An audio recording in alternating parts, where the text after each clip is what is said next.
esta problemática y la realidad es que todas las universidades y la mayoría de las instituciones del mundo están pasando más o menos por lo mismo, en mayor o menor medida, así que está excelente poder realizar un intercambio, poder ayudarnos, así que sumamente contento por la invitación recibida. Así que bueno, esperando unos minutitos para comenzar, veo que ya se van sumando un montón de colegas, con los cuales la idea va a ser un poquito eh, transmitirles un poco la vivencia que voy teniendo en diferentes instituciones sobre cómo esta situación nos fue atravesando a todos y bueno, y ver a ver si se sienten identificados y también ver la posibilidad de cómo seguir a futuro, ¿verdad? Que eso también es importantísimo. Totalmente. Nosotros también estamos con mucha expectativa, profesor Javier, por esta oportunidad que usted nos está brindando de poder escuchar la experiencia de un profesional que justamente es conocedor a fondo de toda esta nueva modalidad que hoy en día a nivel mundial se está pregonando y utilizando a la vez cuál es la educación a través de las diferentes herramientas tecnológicas que hoy en día tenemos a mano, a través de la web, principalmente para que esa comunicación se siga sosteniendo entre alumnos, docentes, y por qué no también los trabajadores en general de la educación. Exacto.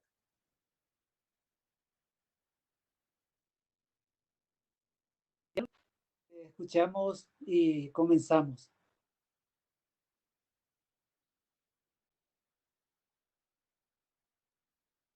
Vale, un trago.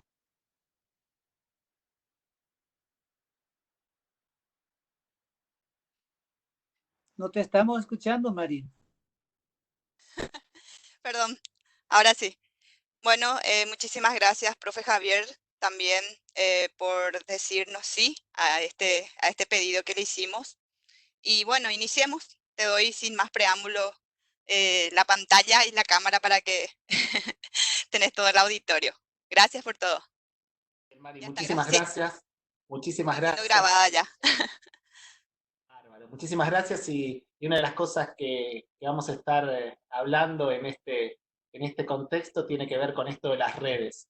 Recién les hablaba del agradecimiento de poder estar acá y creo que un poco de eso se trata, ¿verdad? Se trata de colaborar entre los docentes. Por eso cuando Mari, que la conocí en Argentina, en Jujuy, justamente en un congreso de educación a distancia, me propuso tener la posibilidad de poder compartir un espacio con todos ustedes, ni lo dudé porque parte de lo que vamos a hablar hoy tiene que ver con esto, de las redes, y que las redes se generan eh, compartiendo y haciendo, que uno tiene que tomar un poco ese rol protagónico y poder compartir lo que sabe, porque seguramente lo que uno sabe puede ayudarle a otra persona a solucionar un problema. Y para eso sirven las redes. Así que antes de comenzar quería agradecerle especialmente a Mari y a todo el equipo por esta invitación. Y que pueden pasar cosas en el medio de esto, pero saber que no tenemos que tener miedo en que puede ocurrir algún problema técnico, que puede haber algún inconveniente, que a veces se escucha, que a veces no se escucha. Parte de este proceso tiene que ser el aprendizaje y saber que cuando uno hace cosas se puede equivocar. Y creo que muchos de los que están hoy acá están interesados en seguir haciendo cosas y ver de qué manera llevan adelante esta situación. Entonces, a partir de ahí, saber que vamos a cometer muchos errores, que nos vamos a equivocar, que vamos a aprender de esta experiencia, pero me parece que el hacer, que el estar, de tener la posibilidad de poder seguir aprendiendo, me parece que es algo fundamental. Así que sin decir demasiado, voy a ir ya compartiendo la pantalla, así podemos iniciar con la presentación que les preparé y que les digo, lo que voy a intentar es que ustedes tengan la posibilidad de poder contextualizar lo que voy diciendo, en el sentido de que yo voy a estar diciendo cosas y seguramente la realidad de cada uno de ustedes es distinta a la que yo voy a plantear en algunos casos. Yo voy a intentar ser lo más generalista posible, pero además la situación entre ustedes es distinta. Así que lo que les pido es que intenten ir contextualizando lo que voy diciendo, y que si algo tengo que decirles de esta presentación es que se van a llevar ideas, que se lleven ganas de hacer cosas, y ver de qué manera, como lo dice el titular, ¿no? De qué manera podemos reconfigurar nuestras prácticas en esta época en la cual estamos transitando. Una época que ninguno de nosotros eligió, ¿verdad? Vino de golpe, no sé ustedes, pero nosotros acá estábamos un domingo en casa sabiendo que algo iba a pasar y nos enteramos que ya el otro día, el lunes, ya no podíamos ir más a clase. ¿Por qué les digo esto? Porque hay que entender el contexto en el cual estamos. Estamos en un contexto de aislamiento, estamos en un contexto en el cual tenemos que cuidarnos y estamos en un contexto en el cual no lo pudimos planificar. En base a ese contexto hay que llevar adelante esta continuidad pedagógica. Es importante no perder de vista eso. Así que un poco esa es la generalidad en la cual voy a estar planteando esta charla con todos ustedes. Primero, antes que nada, no sé si alcanzan a ver la imagen que puse en mi carátula, en mi inicio de la presentación. Es una persona haciendo malabares. Un malabarista. Por ahora lo voy a dejar así nada más. Y les voy a proponer a ustedes que en unos segundos piensen en qué se parece esa imagen que ustedes ven ahí a las tareas que vienen realizando desde que comenzó todo este proceso de aislamiento y de distanciamiento, en el cual no podemos concurrir a nuestros establecimientos. Y que piensen en qué se parece un malabarista, esa imagen, con lo que ustedes vienen realizando y cómo se lo imaginan acá a unos meses su tarea. Eso como para iniciar. Después al final vamos a retomar esta imagen y vamos a ver por lo menos lo que interpreté yo, y que seguramente es distinto a lo que cada uno pudo interpretar, porque cada uno tiene su propia vivencia. Yo les cuento un poquito acerca de mí para que entiendan dónde estoy parado y desde qué lugar les voy a hablar. Soy licenciado en Sistemas de Información. Ya por el 2003 más o menos terminé mi tesis. Y mi tesis tenía que ver, yo creía que iba a ser programador, pero me fui dando cuenta con el tiempo que no sé si iba a estar tan cómodo delante de una computadora todo el tiempo programando, y veía que tenía ciertas facilidades para poder comunicarme con las personas, poder transmitirles, que las personas entiendan lo que yo les estaba diciendo. Y entonces a partir de ahí, mi profesor de tesis me dijo, ¿qué te parece, Javier, si ya que acá en la universidad estamos por ver qué entorno virtual de aprendizaje adquirimos, empezás a estudiar acerca de los entornos virtuales de aprendizaje libres y gratuitos? Yo empecé a investigar sobre la tecnología, pero me di cuenta que lo más importante, como ustedes ven ahí en el título de la presentación, es la comunicación. Que de nada me iba a servir trabajar con determinada tecnología si yo no tenía las competencias comunicacionales, pedagógicas y didácticas para poder llevar adelante el aprendizaje. Y eso fue lo que me fue acompañando en todo este camino, en el cual fui trabajando, fui capacitándome, fui volcándome más en el ámbito de la educación. Actualmente estoy haciendo un doctorado en educación en la Universidad Católica de Santa Fe, acá en Argentina, en el cual mi tema tiene que ver, que no sé si alguno de ustedes lo conocerá, o si tienen algún hijo o algún sobrino lo conocerán, que tiene que ver con el juego Minecraft. Minecraft en educación primaria. De qué manera ese videojuego puede propiciar mejores aprendizajes y cambiar el clima escolar. ¿Y a qué viene todo esto? viene porque en realidad yo siempre estoy trabajando con lo que son las tecnologías nuevas y emergentes que van surgiendo, y las analizo para ver realmente cuál es el potencial que tienen para ser introducidas verdaderamente en el aula. Y me manejo mucho con realidad virtual, con realidad aumentada. Y siento que uno tiene que mirar más allá de su pecera. Y uno tiene que abrirse y mirar el mar. Porque si uno mira en su pecera, se va a quedar simplemente con esas posibilidades, con las posibilidades que tiene el entorno. Y uno tiene que estar mirando todo el tiempo cuáles son las posibilidades que hay, qué están haciendo otros profesores sobre mi área disciplinar, qué estrategias didácticas hay, qué herramientas me van a ayudar para favorecer los aprendizajes, para favorecer la comunicación. Y en todas esas idas y vueltas me encontré con el videojuego Minecraft. ¿Y por qué les digo esto? Porque creo que uno tiene que estar aprendiendo todo el tiempo. Creo que es parte de nuestra labor como profesionales de la educación. Todo el tiempo tenemos que estar aprendiendo, investigando.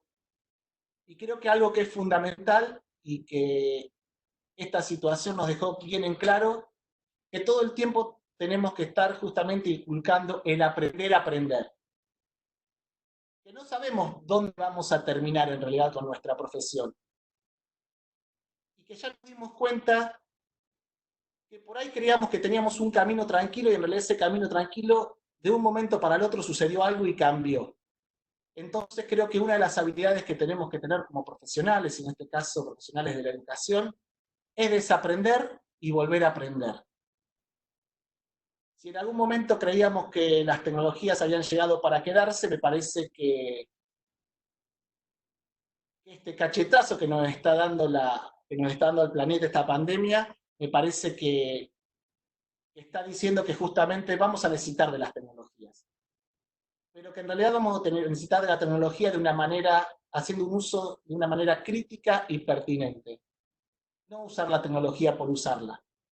Si no, vuelvo nuevamente a lo que era mi trabajo de tesis, donde en realidad era un trabajo de tecnología, pero yo me di cuenta que en realidad estaba provisto por la comunicación, que si la comunicación no era la adecuada, si la pedagogía no era la adecuada, si la didáctica no era la adecuada en los medios virtuales, de nada iba a servir trabajar con tecnología.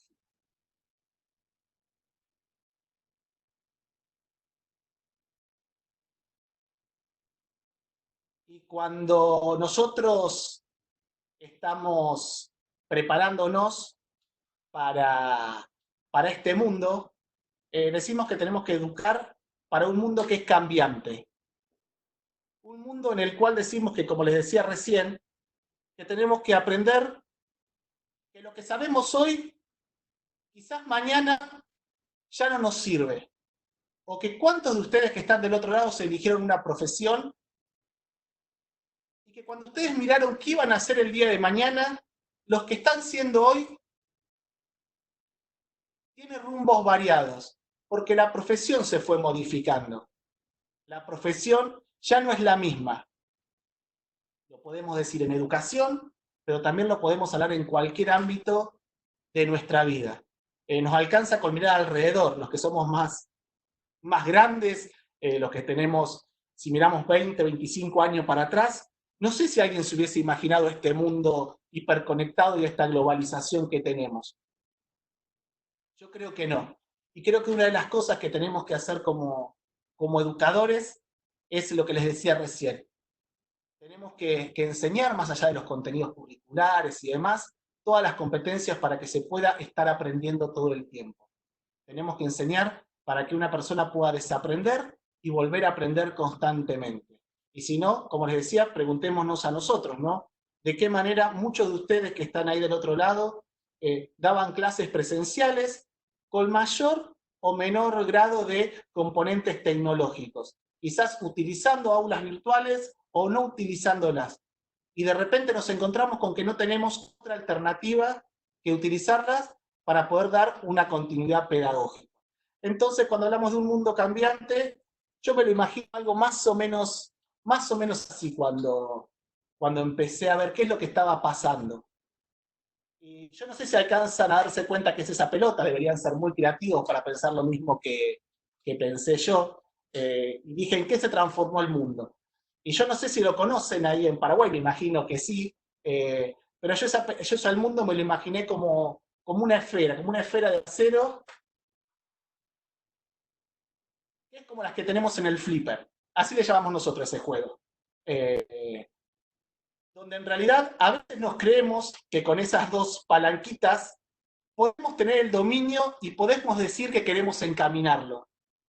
Pero en definitiva, una vez que empieza a circular, empieza a tomar el camino que cree más adecuado. Y uno que tiene que hacer, tiene que acostumbrarse, porque uno puede decidir ciertas cosas, pero hay cosas que uno no puede decidir y que tiene que adaptarse profesionalmente al contexto en el cual está.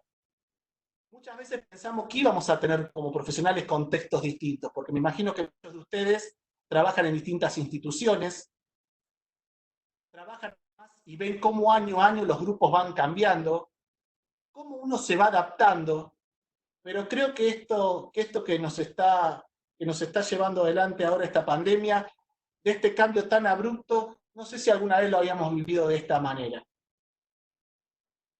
Y ustedes lo que ven ahí, la frase de Papert, tiene que ver con cuáles son las competencias más importantes. Y entre las cosas que dice es que la competencia más importante es ver cómo resolvemos problemas para los cuales nunca fuimos preparados.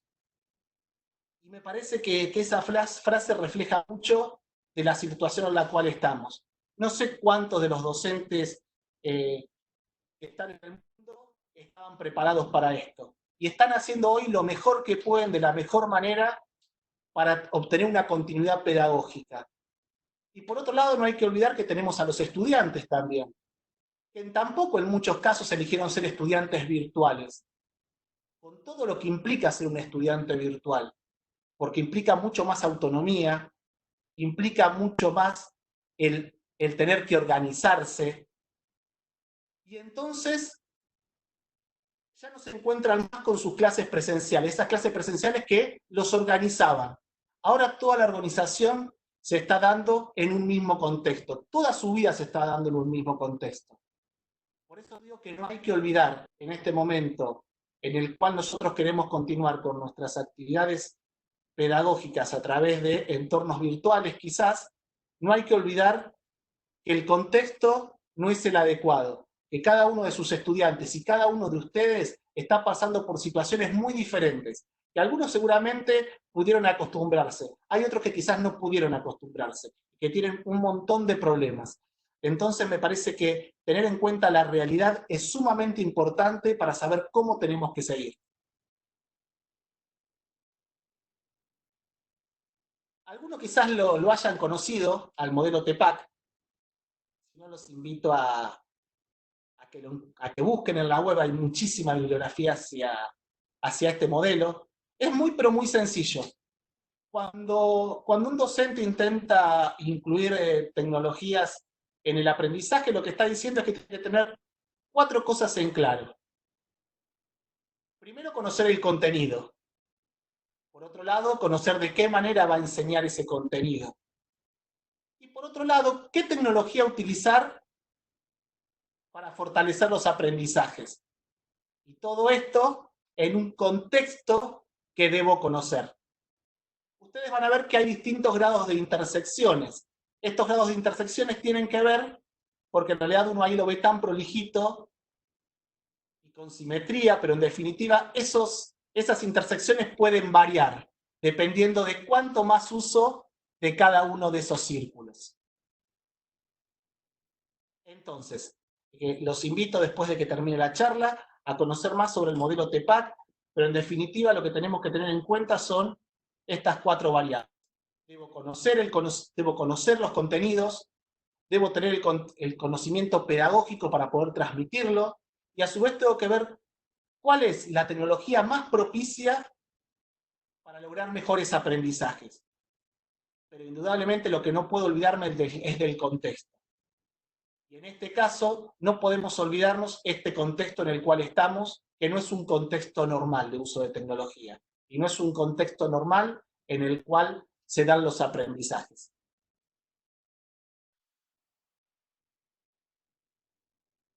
Esta podría ser cualquiera de las clases de ustedes en la institución educativa, en el cual había algo muy claro. Cuando el docente preparaba una clase, diseñaba una actividad, iba a transmitir ciertos contenidos, ¿qué es lo que sucedía? Ya conocía el espacio en el cual eso iba a ocurrir. Ya conocía, e incluso, dónde se iba a sentar cada uno de sus estudiantes, con quién se iba a sentar. Más o menos podía predecir y preparar una clase para todos sus estudiantes. Aunque después sabemos que muchas veces tenemos que trabajar de distinta manera con algunos grupos o con algunos estudiantes. Pero teníamos un contexto controlado, preparábamos una clase para ese contexto. Hace algunos años, estudiando en la UNED en España, el profesor Roberto Aparici me habló de la teoría del caos y la pedagogía de la incertidumbre. Y tenía que ver con que muchas veces hay que acostumbrarnos a planificar y a llevar adelante actividades cuando no podemos controlar el contexto. Lo que ustedes ven ahí en la pantalla, esa imagen es lo que se llama efecto mariposa.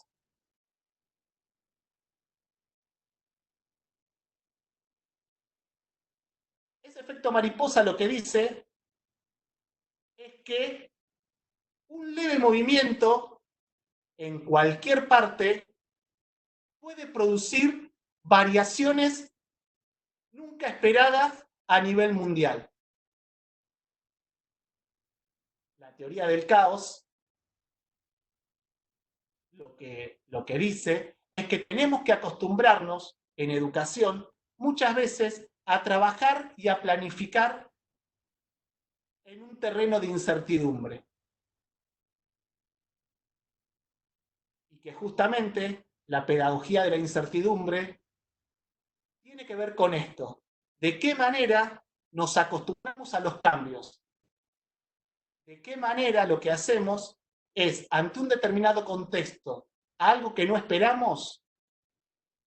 Yo lo que puedo hacer es lo que llamamos acá, dar vuelta de volante y nuevamente ver de qué manera puedo organizar mis clases en ese caos que estaba como sobrellevando toda la situación. Por eso cuando comenzó esto de la pandemia y vi cómo se iba desarrollando, nada más pertinente que lo que es la teoría del caos y la pedagogía de la incertidumbre. Roberto Aparici habla y es experto en educomunicación, así que también los invito a que hagan una lectura de sus documentos e introducirse en estos dos conceptos que me parece que marcan muy claramente la situación en la cual estamos inmersos.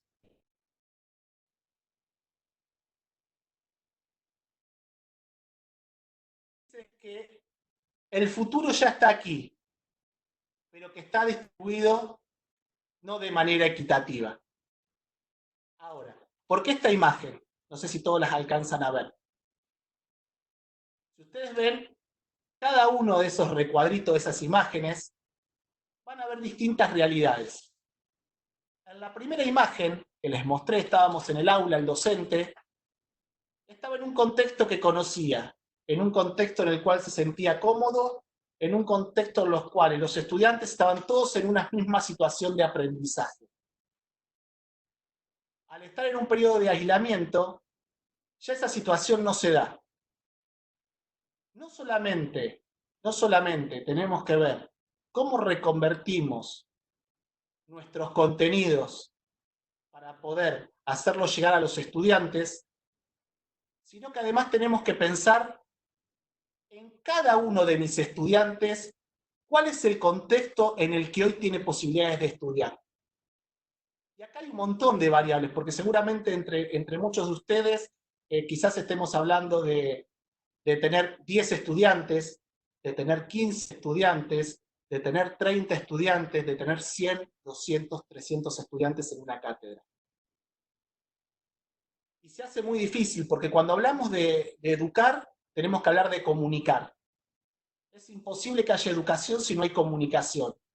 Para que haya una comunicación, tengo que conocer el medio, tengo Tengo que conocer las características de la persona a la cual me estoy refiriendo. Y la primera pregunta que uno puede hacerse es, ¿cómo pasó todo esto tan de repente? ¿Conozco la situación en la cual todos mis estudiantes se encuentran, uno por uno? Y los invito a ver nuevamente las fotos que ustedes ven ahí. Nos podemos encontrar desde un estudiante que puede estar estudiando muy cómodo desde su hogar, con conexión a internet, con una computadora propia. Nos podemos encontrar donde hay una familia donde el equipamiento tiene que compartirse, entonces no tengo todo el tiempo la disponibilidad, tengo que pensar en cuanto a la conexión a internet, tengo que ver si quizás no tiene una computadora, pero lo que tiene es un dispositivo móvil. Debo pensar de qué manera, si no tiene conexión a internet, le pueden llegar los apuntes. Tengo que pensar que quizás en el hogar de esa persona no hay conexión a internet, que quizás viven muchas personas dentro de su hogar. Puedo pensar que ese estudiante está pasando por problemas porque esta situación le está afectando.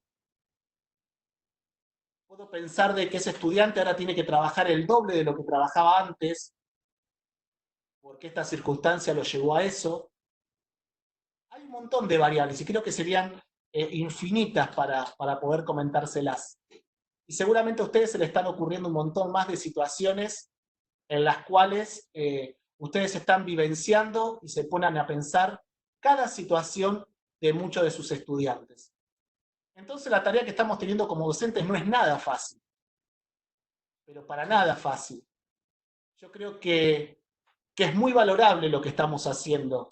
Y cuando digo lo que estamos haciendo, como lo dije al principio en la charla informal con los profes, lo que estamos haciendo en Paraguay, lo que se está haciendo en Argentina y lo que se está haciendo en cualquier parte del mundo. Esta problemática que estamos teniendo cada uno de ustedes y la que estamos teniendo nosotros es la misma en cualquier parte del mundo. Y las desigualdades se están dando en cuanto a la tecnología y en cuanto a lo que está provocando el aislamiento, se están dando en distintas regiones del mundo. Y es algo con que hacemos todo lo posible para intentar sortearlo, pero quizás muchas veces no alcanza con eso. Por eso un poco la charla esta tiene que ver con esto de qué manera reconfiguramos nuestras tareas. Nosotros como docentes, ¿cómo nos convertimos en docentes que tienen que seguir propiciando una continuidad pedagógica en esta situación? Pero no nos tenemos que olvidar de los estudiantes, cómo ellos también tuvieron que reconfigurar sus tareas. Y también nos tenemos que olvidar de que ese estudiante y también nosotros ya estamos en cada uno en su contexto, cada uno en su ecosistema que es su hogar, con sus distintas dificultades. ¿Por qué les digo esto? Porque hay algo que me parece que tiene que ser muy importante en esta situación, y es la empatía hacia el otro. Porque si no hay empatía hacia el otro en este momento de pandemia, se va a hacer muy difícil todo. Cuando digo hacia el otro me estoy refiriendo del docente hacia el estudiante, del estudiante hacia el docente, porque nosotros también estamos aprendiendo y como les dije al principio nos podemos estar equivocando.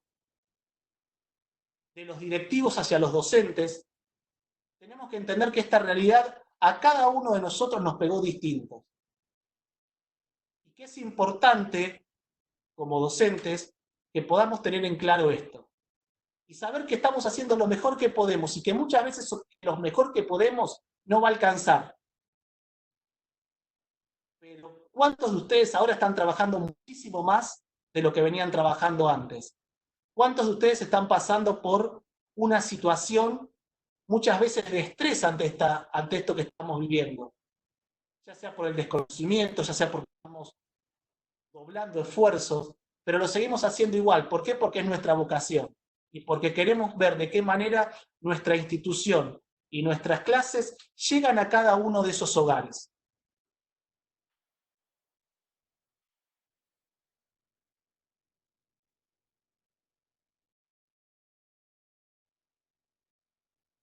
A mí siempre me gusta esta imagen como el docente es el que maneja la orquesta, ¿verdad? el que tiene que ver cuáles son los instrumentos adecuados, cuáles son los músicos con los que cuento, y que la banda tiene que sonar, y que va a sonar de la mejor manera posible. El docente es un diseñador de experiencias educativas. Es el docente el que diseña y el que dice de qué manera el estudiante va a aprender, con qué recursos,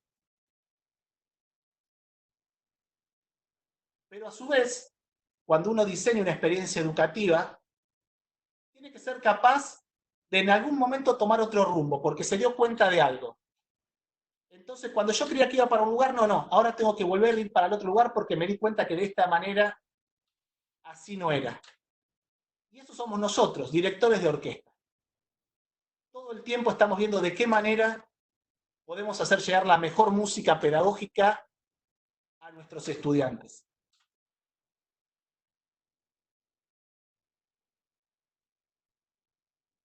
Ahora, hay que dar algunas preguntas para que puedan observar.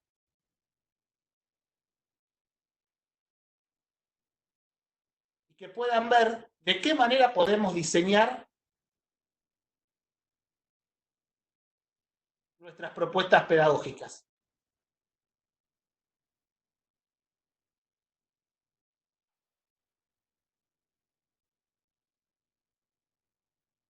¿Conocemos todo eso que ustedes ven ahí? Algunos los podemos conocer, ¿sí?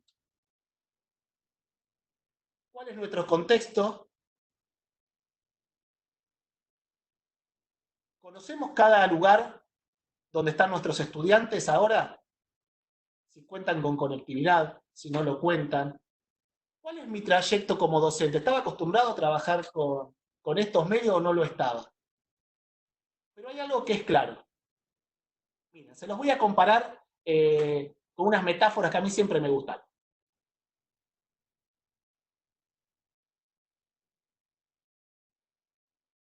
Nosotros nos podemos encontrar, imagínense, en nuestra casa, con todos esos ingredientes para preparar nuestra cena.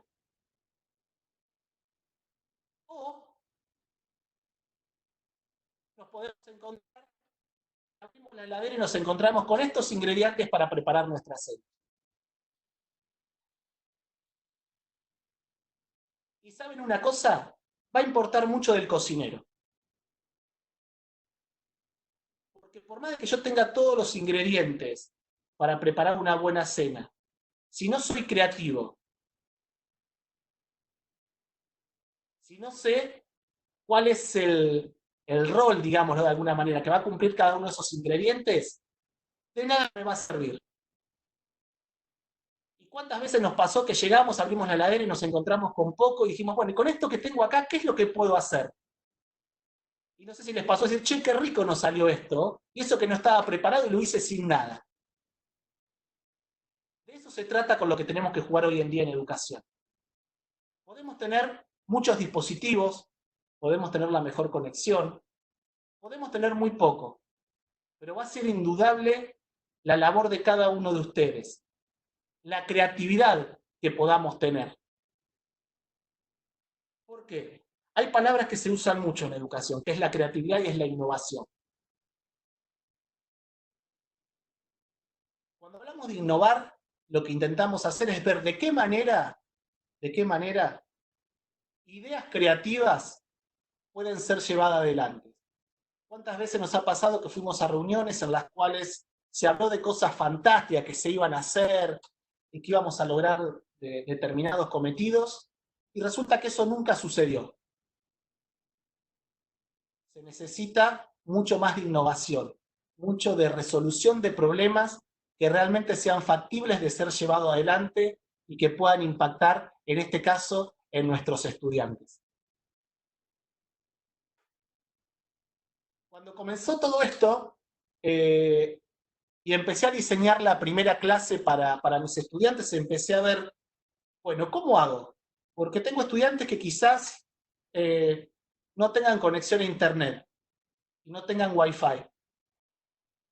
Y quizás haya estudiantes con los cuales van a tener que imprimir la información que les doy, si es que tienen impresora, o ver de qué manera les puede llegar el material. Y entonces empecé a pensar algo que es la regla del lado. ¿Cómo voy proponiendo mis actividades y o mis contenidos de menor a mayor? Entonces, ¿qué es lo que digo? Primero, a un estudiante le puedo proponer esto. A mi grupo, a mi clase le voy a proponer esto. Que yo sé que eso que les propongo les va a servir a todos, porque todos en mayor o en menor medida van a poder acceder a ese contenido. Ahora, para los que tengan otras posibilidades, además, les voy a brindar esto. O les voy a brindar esto si tienen más posibilidades. O si aún tienen más posibilidades tecnológicas, les voy a poder brindar esto. Pero siempre con el O. En la circunstancia en la que estén, van a poder acceder al contenido de mi asignatura y a las actividades. Veamos. Un ejemplo. Tengo un texto que quiero que mis estudiantes accedan a él. Ahora, ese texto puede llegar, ya sea de forma impresa, puede llegar quizás a través de un mensaje de WhatsApp, que lo descarga rápidamente. Ahora, ¿qué ventaja tiene? Es liviano. ¿Es lo mejor? No, no es lo mejor. Pero es el recurso que me va a asegurar a mí que llego a todos. O a un gran porcentaje. Ahora, a ese recurso textual le puedo incorporar imágenes. Imágenes y otros recursos que ¿qué van a hacer? Van a hacer que ese archivo pese un poco más. ¿Estarán en condiciones mis estudiantes? Y quizás sí. Ahora, tengo estudiantes que seguramente tienen conexión a Internet. Quizás no de la mejor. Entonces voy a ver si además a este texto le puedo sumar un audio. Ese audio puede ser una explicación, puede ser la lectura, puede ser una dramatización, puede ser una explicación, pero ya le sumo voz. Entonces es un poquito más pesado que si estoy mandando un archivo y que si estoy mandando un archivo con otros recursos multimediales. Ahora, además puedo decir a ese recurso, además del audio, mando el video. Un video quizás yo filmándome, quizás a través de una videoconferencia, quizás un video que obtuve de YouTube, lo que sea. Ya ahí necesito más recursos. Si ustedes ven todo este conjunto que les planteé, lo que estoy queriendo decir es, vos podés usar el texto simple, o lo podés usar un texto enriquecido, o podés sumar el audio, o podés sumar el video. Pero de esa manera lo que intento transmitirles con esta idea es que, por lo menos inicialmente, intento pensar en la mayoría de mis estudiantes. ¿Por qué? Porque algo que sucede hoy por hoy es que estamos usando videoconferencias. ¿Sí? Las plataformas de videoconferencia, digamos que son las estrellas de toda la educación en este momento. Pero todos sabemos que no es para todos. Entonces es un tema que deberíamos pensar. ¿Está bien usar la videoconferencia? Claro que está bien. Hay que ver en qué contexto. Hay que ver si es para todos. Hay que ver qué es lo que hago ahí en la videoconferencia. Si realmente doy mi clase expositiva y lo que hago es replicar lo que hago en la presencialidad, en la virtualidad, sabiendo que hay gente que queda afuera, o lo que hago es brindo otros recursos y además o le sumo una videoconferencia para algo. Pero es como o, no es lo único. Recién hablábamos de la creatividad. Y cuando uno le pregunta a las personas más influyentes del mundo en este tema, ¿qué es la creatividad? ¿Qué es lo que lograron? ¿Cómo lograron triunfar? Realmente lo que dicen es, no hice nada nuevo. Lo que hice fue tomar cosas que ya conocía y vi de qué manera podía combinarlas para crear algo mejor. Y voy a seguir con esto de las metáforas de la comida. Todos conocemos, creo que los términos son los mismos acá y allá, todos conocemos las milanesas. son riquísimas. Todos conocemos lo que es el tomate, lo que es el queso, lo rico que es el jamón. Pero nadie puede negar lo rico que es una milanesa a la napolitana. Esta metáfora lo que quiere decir es que uno no puede combinar cualquier cosa en cualquier lugar, pero que cuando uno combina los elementos adecuados, puede enriquecer, puede lograr algo superador. Les voy a dar un ejemplo tomando lo que les comentaba anteriormente. Por ejemplo, en el ejemplo anterior yo les dije, tenemos un texto quizás enriquecido con la suma de un video y con la suma de un audio. Ahora, ¿qué puedo decir yo? Yo puedo decir que, y pensando, ¿no? Digo, ¿de qué manera yo puedo hacer que un estudiante que quizás no tenga buena conectividad en su hogar, que quizás dependa de un dispositivo móvil, que quizás a veces tiene datos y a veces no, pueda tener acceso a todo esto de manera sencilla? Quizás ya sea porque alguien se lo imprimió, porque alguien le sacó una fotocopia y se lo hizo llegar, quizás porque lo descargó, pero entonces uno podría pensar, independientemente de todos los recursos aislados, puedo pensar un documento que tenga esto. Entonces, si ustedes ven abajo, esos son códigos QR, que si uno lo escanea con el celular, me va a llevar al audio y me va a llevar al video. ¿Qué es lo que hice acá? En el documento de texto, junté todos los recursos. Entonces, un estudiante puede tener simplemente esa hoja en su poder, sin necesidad de estar conectado. Y sí, obviamente, cuando toma su dispositivo, en algún momento dice, bueno, cargué datos, tuve la posibilidad de cargar datos. Tengo la hoja impresa, escaneo el código QR y quizás puedo escuchar el audio del profe. Escaneo el código QR y puedo ver el video. Ojo, lo que estoy diciendo es que va a tener que necesitar conectividad en ese momento. No es que leyendo el código QR no necesita conectividad, va a necesitar la misma conectividad. Pero le dejo a la mano un recurso simple que diciendo, puedo leer y accedo al contenido. Pero además el profe me permitió enriquecer esa lectura con otros recursos multimediales. Si puedo acceder, bien. Si no puedo acceder, no importa. Y tengo todo en un solo lugar. Esto es simplemente un ejemplo para ver de qué manera uno puede combinar ciertos recursos facilitando las cosas. Repito, solo un ejemplo de los miles y millones que seguramente se les pueden estar ocurriendo a ustedes en el momento.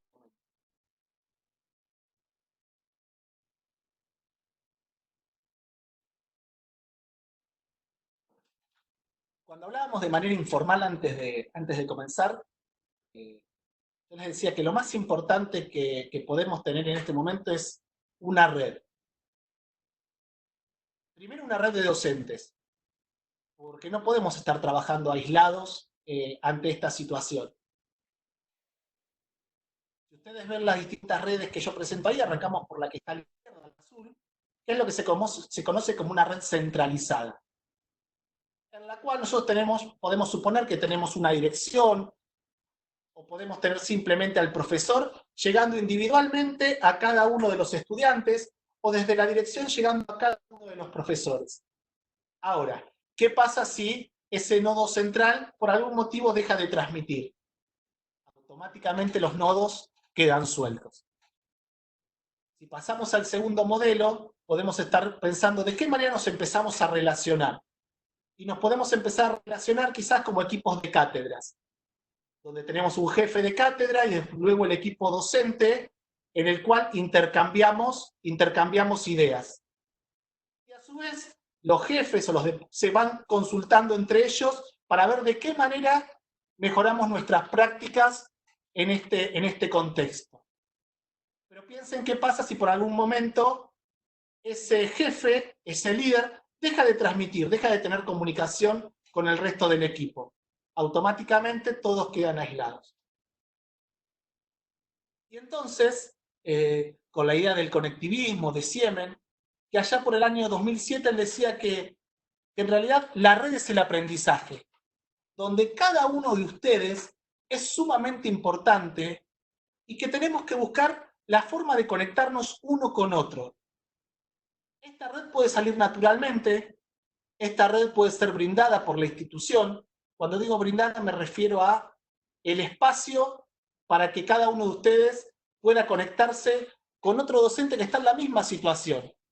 O esta red puede salir justamente hacia el exterior y buscar recursos, colegas de otros lugares, ¿sí? Si quieren, como caí yo acá en la universidad. ¿Qué es lo importante de las redes? ¿Cuántas veces cuando ustedes les preguntan o han escuchado o les han preguntado o han averiguado, cuando alguien dice, che, ¿cómo estás dando las clases? Yo la estoy dando por Zoom, yo la estoy dando por Classroom, yo la estoy dando por Moodle. Ah, yo uso WhatsApp. Eso no es lo importante. Es necesario, pero no es lo importante.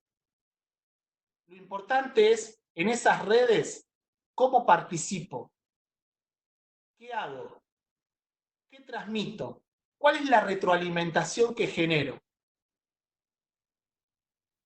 Entonces, en el momento de pensar una red, tenemos que pensar una red distribuida, donde constantemente estamos en condiciones de aprender, donde cada uno de esos nodos puede ayudarnos a nosotros a resolver un problema, a darnos una idea.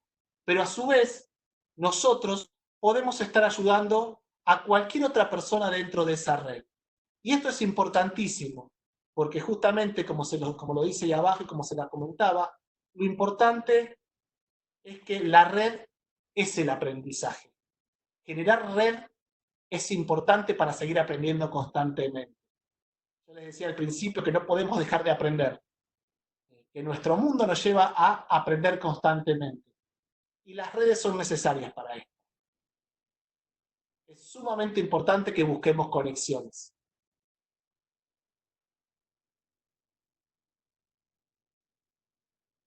Esas redes nos van a permitir crear puentes.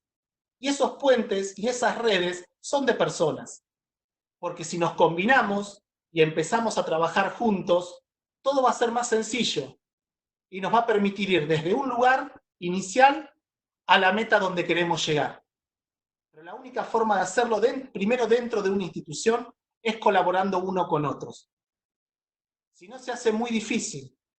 Por eso es necesario que cada uno de ustedes tome un rol proactivo dentro de esa red. No simplemente un rol pasivo en el cual escucho. Porque muchos de nosotros tenemos mucho para aprender, pero muchos de nosotros tenemos mucho para enseñar también. Y eso es importante, ver de qué manera nos empezamos a interrelacionar y empezamos a colaborar unos con otros.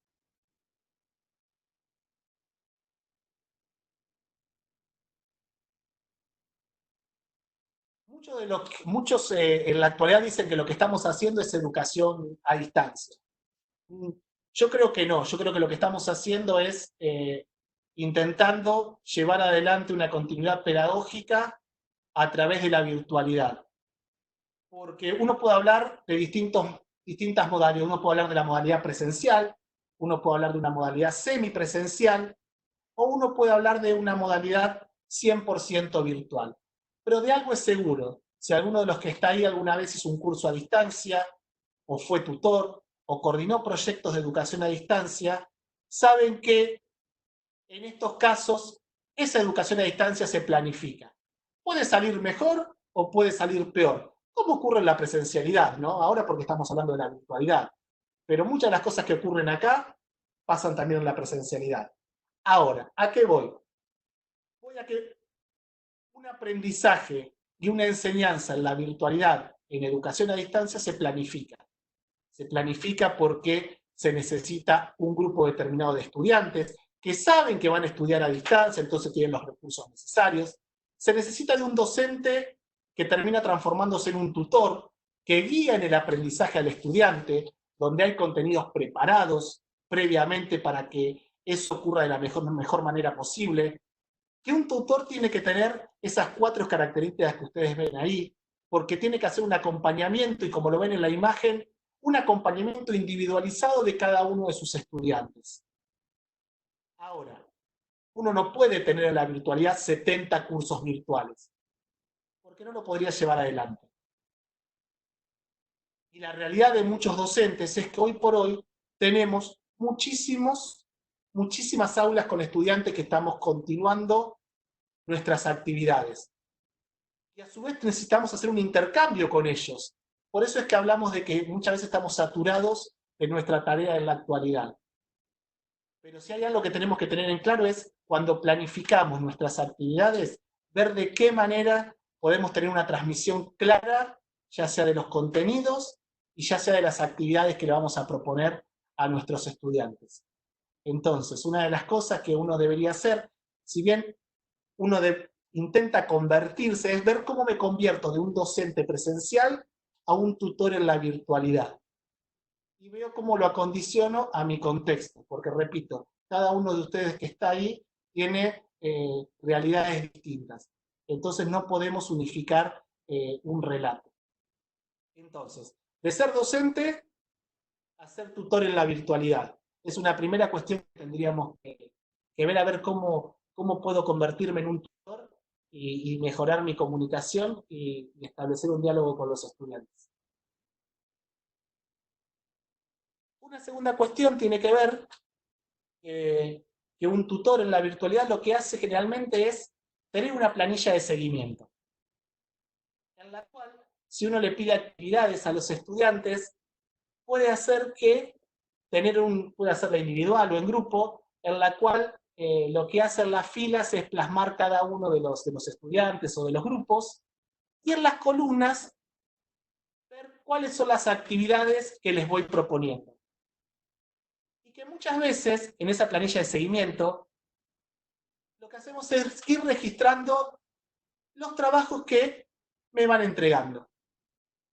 Ahí hay un ejemplo, esto puede variar, uno puede tomar cuestiones más cualitativas que son sumamente importantes en este proceso en el cual nos encontramos, no tanto cuantificar, sino tener apreciaciones más cualitativas sobre lo que van realizando los estudiantes.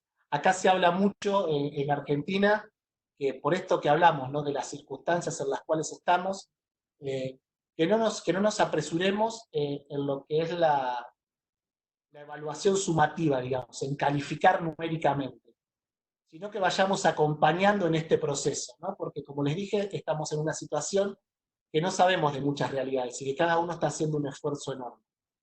Una planilla de seguimiento, por ejemplo, puede terminar, y esto sería una evaluación sumativa, en de qué manera, en base a lo que yo fui obteniendo a lo largo de un transcurso, voy definiendo la situación de cada uno de los participantes. Pero es importante que cada uno de ustedes, con sus estudiantes o los grupos de estudiantes, pueda ir viendo el desempeño que va obteniendo cada uno. Porque eso, ¿qué les va a permitir? Les va a permitir que cada uno de ustedes pueda ir viendo de qué manera van desarrollándose los contenidos que propician, las actividades. Los estudiantes la van comprendiendo, no la van comprendiendo, están teniendo todos el mismo problema, no lo están teniendo. Muchas veces cuando hablamos de clases presenciales, lo que puede ocurrir, repito, no generalizo, es que el docente da clase, un determinado día, se evalúa y recién ahí nos enteramos qué estudiante entendió y qué estudiante no entendió. Generalmente en la virtualidad, estas planillas de seguimiento lo que intentan hacer es ir viendo el proceso semana tras semana, o si quieren quincenalmente, de mis estudiantes. Y ver si tengo que volver para atrás, ver si tengo que reconfigurar mis tareas, mis actividades, si necesito hacer hincapié en algo, si me estoy dando cuenta que mis estudiantes no venían con conocimientos previos que yo creía. La educación a distancia tiene mucho de esto, tiene mucho de seguimiento, ¿verdad? Por eso se necesita tener información en el proceso, no solamente para evaluar a mis estudiantes, sino para evaluar cómo viene desarrollándose mi asignatura.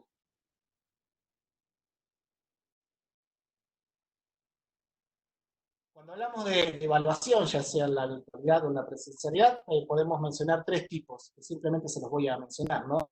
Lo que es la evaluación diagnóstica, para saber de qué manera mis estudiantes, como les decía recién, vienen con conocimientos previos. La evaluación formativa, de qué manera mis estudiantes van aprendiendo a medida que va transcurriendo la cursada. Eso me permite a mí ver a quién tengo que ayudar, de qué manera. No solo eso, sino ver si yo tengo que tomar otros rumbos dependiendo de lo que me va dando esa evaluación. Y por último, generalmente cuando finaliza el proceso, la evaluación sumativa, que es la que nos permite calificar o acreditar un cursado. En educación a distancia es sumamente importante la evaluación formativa. Obviamente la diagnóstica también, y obviamente la sumativa también. Pero es importante la evaluación formativa. Ir en el proceso recabando información de los aprendizajes que van obteniendo mis estudiantes.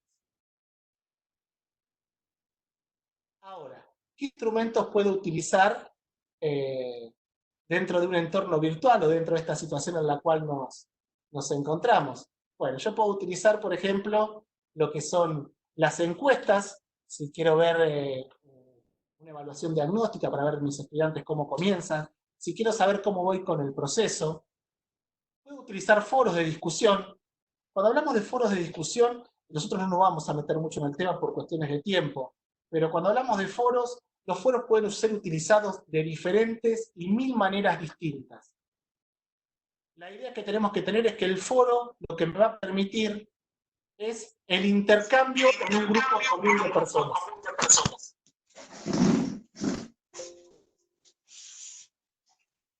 Ese intercambio en un grupo de personas. ¿Hay alguien que prendió el micrófono? Si lo puede apagar, por favor. Gracias. Ese intercambio común de personas que tenemos en el foro es lo más parecido que podemos obtener a lo que es nuestra aula de clase. Que, por ejemplo, si un estudiante tiene que entregar una actividad, que no me la entregue a mí solo, buscando un 1 a 1, que la entregue en un foro. Que cuando yo tenga que responderle o corregirle algo, darle mi devolución, hacérsela en el foro. ¿Por qué? Porque de esta manera todos los estudiantes van a estar viendo qué puso un estudiante y cuál fue mi devolución. Y no solamente va a aprender de su trabajo, sino que va a aprender del trabajo del resto. A veces no es sencillo llevar un foro adelante.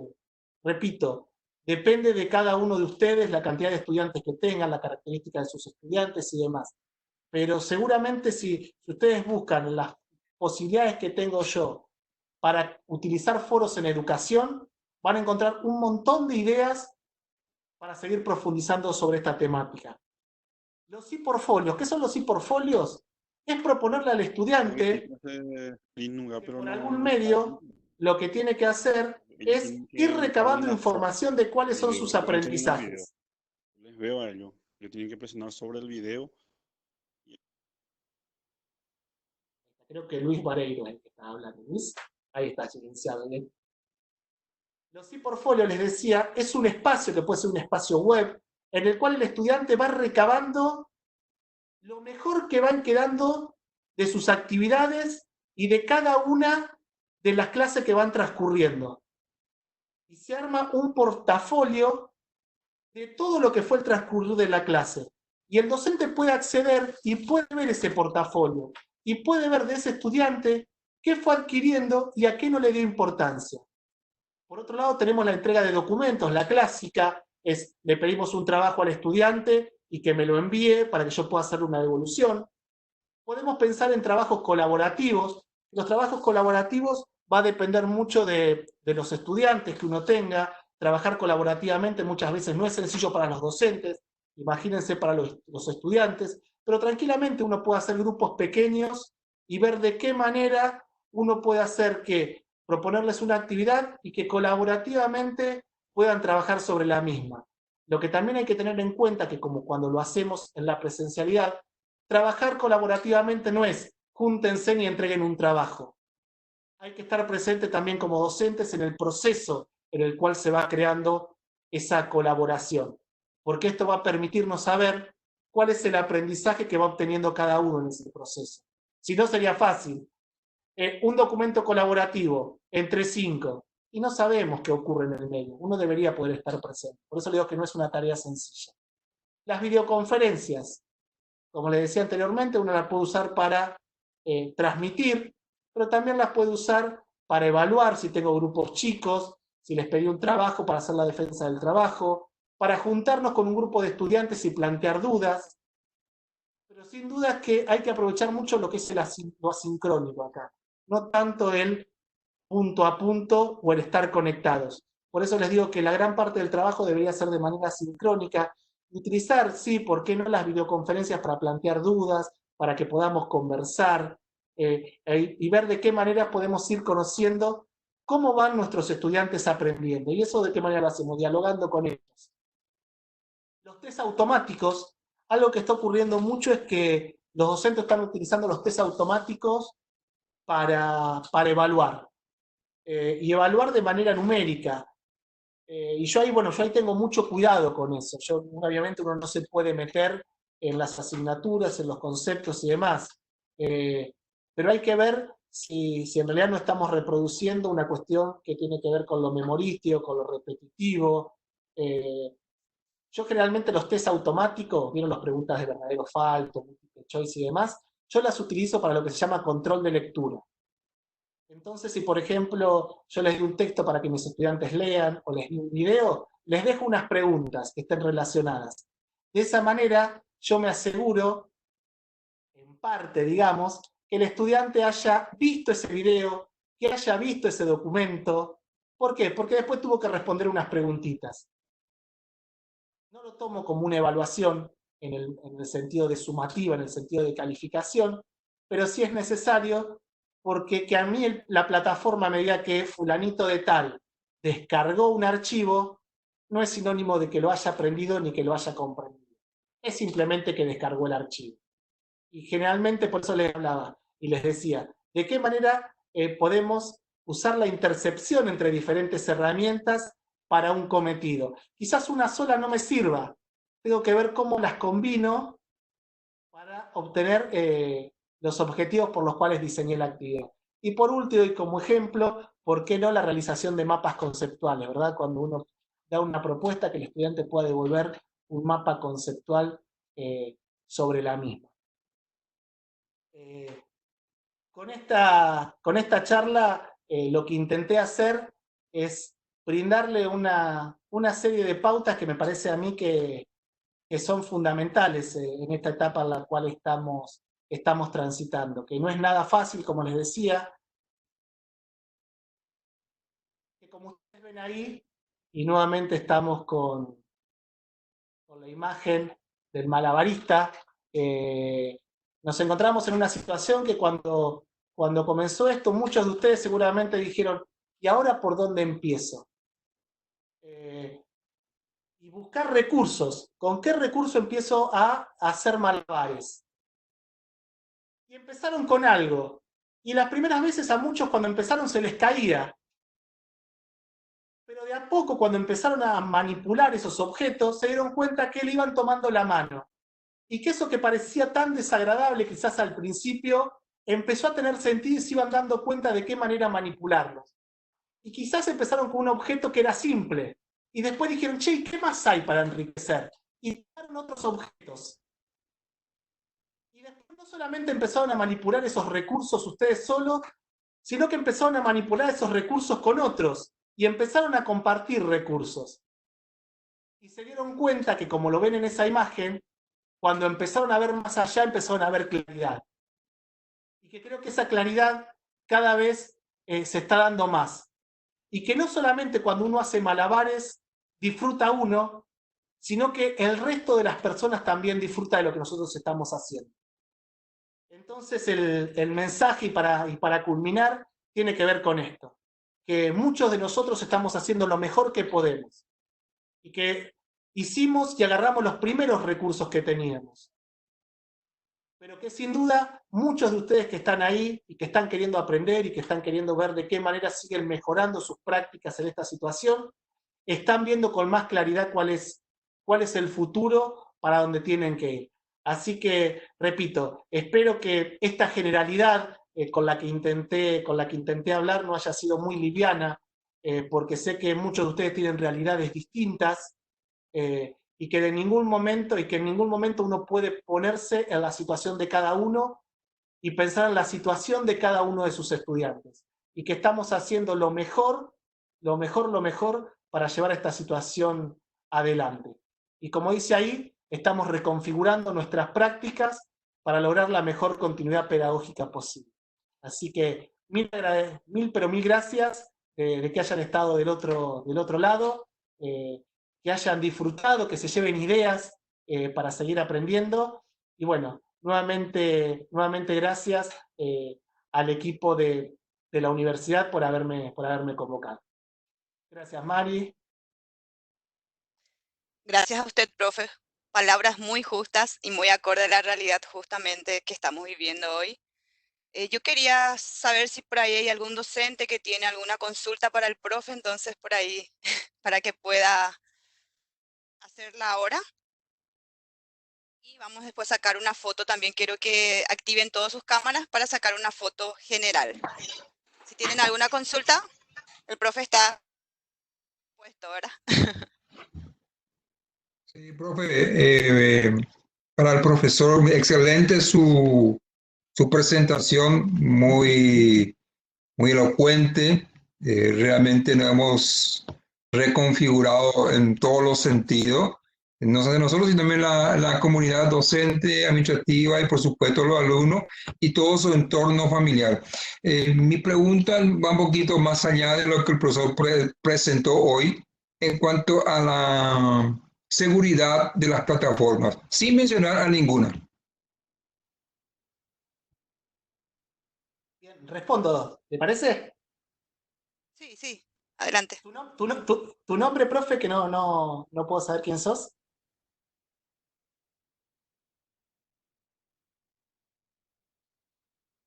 Luis Moreno ¿Cómo es. se llama? ¿Dónde está? Luis se llama. Ah, bien. Luis Moreno, Luis. Bien, más Luis. conocido por Lucho.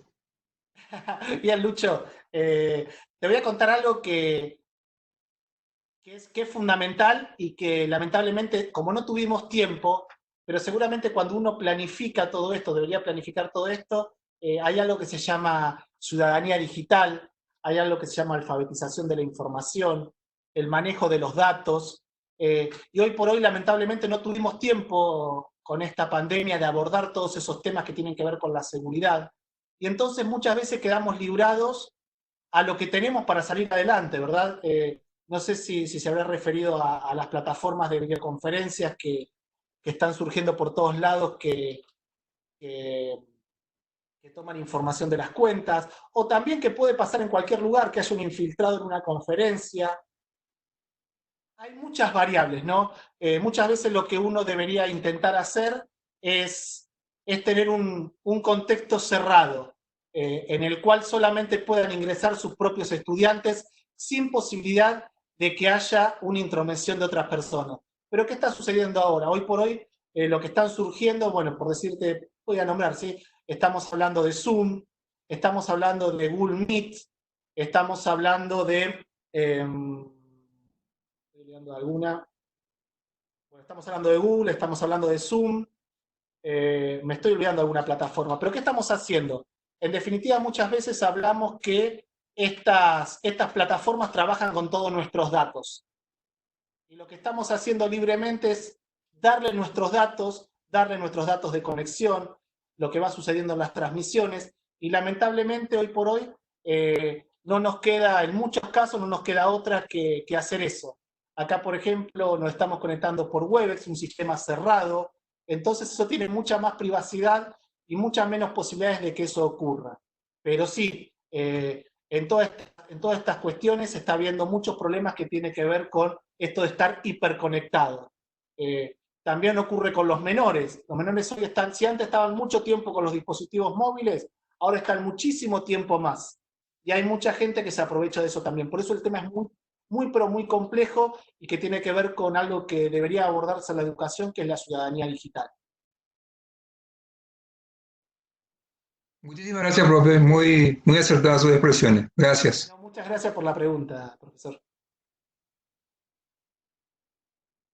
¿Hay alguna otra pregunta para el profesor?